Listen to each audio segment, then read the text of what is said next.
Chaitanya Prabhu Nityananda Shri Advaita Gadadhar श्रीवासदि Gaur भक्तवृंदा।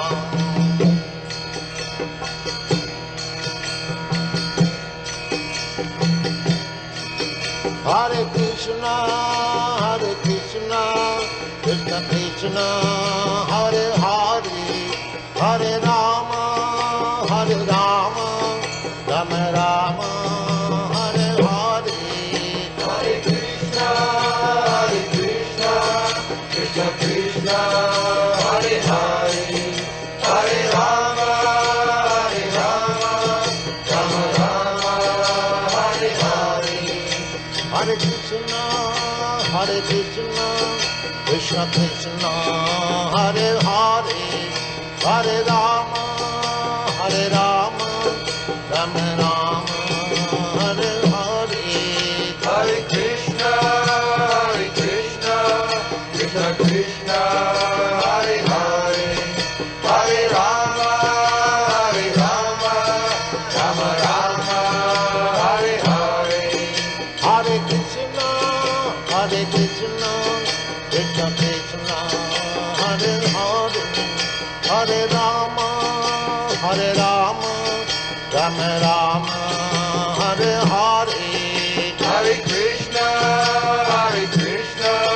Krishna Krishna, Hare Hare, Hare Rama, Rama Rama, Hare Hare. Hare Krishna, Krishna Krishna, Hare Hare, Hare Rama, Rama Rama, Hare Hare. Hare Krishna, Krishna Krishna, Hare Hare, Hare Rama, Rama Rama, Hare Hare. Hare Krishna, Krishna Krishna, Hare Hare, Hare Rama, Rama Rama, Hare Hare. Hare Krishna, Krishna Krishna, Hare Hare, Hare Rama, Rama Rama, Hare Hare. Hare Krishna, Krishna Krishna, Hare Hare, Hare Rama,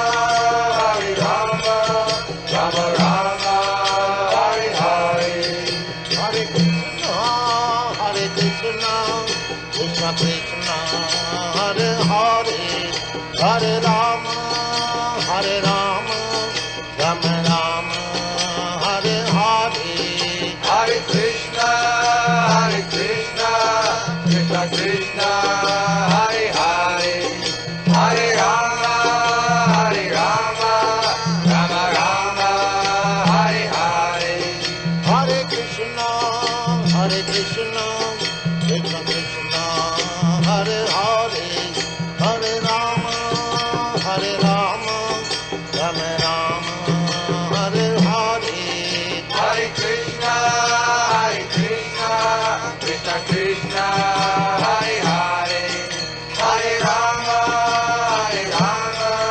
Rama Rama, Hare Hare.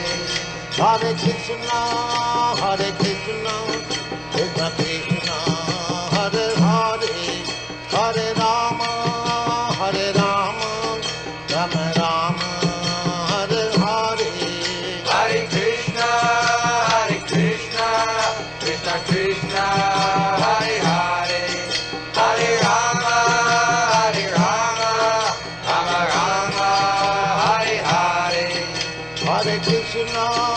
Hare Krishna, Krishna Krishna, Hare Hare, Hare Rama, Rama Rama, Hare Hare. Hare Krishna, Krishna Krishna, Hare Hare, Hare Rama, Rama Rama, Hare Hare. Hare Krishna, Krishna Krishna, Hare Hare, Hare Rama, Rama Rama, Hare Hare. Hare Krishna,